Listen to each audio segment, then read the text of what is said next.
Karibu sana katika channel yangu ya YouTube. Leo katika video hii nitakwenda kufahamisha njia mbili rahisi za kuweza kufungua command prompt ama CMD katika kompyuta yako. Na hapa nipo katika operating system ya Windows 11. Nitakwenda kufahamisha njia rahisi ambazo utaweza kufika katika CMD na kuweza kufanya nayo kazi. Njia mojawapo ya kwanza ni kuweza kuclick window key katika keyboard yako pamoja na R. Kwa hiyo utaklik window key, utaklik na R bila kuachia, ita pop up box kama ile ambalo linasomeka run.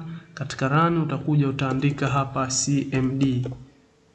So ukishaandika CMD, click enter ama click OK hapa kuweza kurun CMD, na CMD itaweza kufunguka kama hivi unavyoiona yangu imeweza kufunguka. Hii ndio njia ya kwanza ya kuweza kufungua CMD kwa urahisi kabisa, ni kwa kuclick window key katika keyboard yako bila kuachia, ukaclick R key katika keyboard yako na tayari run box itafunguka na utaandika pale CMD na kuclick enter, itafunguka CMD yako. Njia nyingine nyepesi ni ya kuja hapa kuweza kusearch CMD na tayari utaletewa CMD yako hapa command prompt na utaweza kufungua na kufanya nayo kazi. So uta open, tayari CMD itafunguka na utaweza kuandika command zako na kufanya mambo yako ndani ya CMD. CMD ni powerful tools ambayo inafanya kazi za kuweza kutroubleshooting, kurun programs ama applications na mambo mengine mingi. Tutakuja kufahamishana kimoja kwenda kingine katika channel yangu hapa. Usiweze kukosa, kama bado hujasubscribe, subscribe my YouTube channel ili usiweze kukosa vitu vizuri kama hivi. So asanteni sana, tukutane katika video inayofuata. Tutakuja kufahamishana baadhi ya command ambazo tunaweza kuzitumia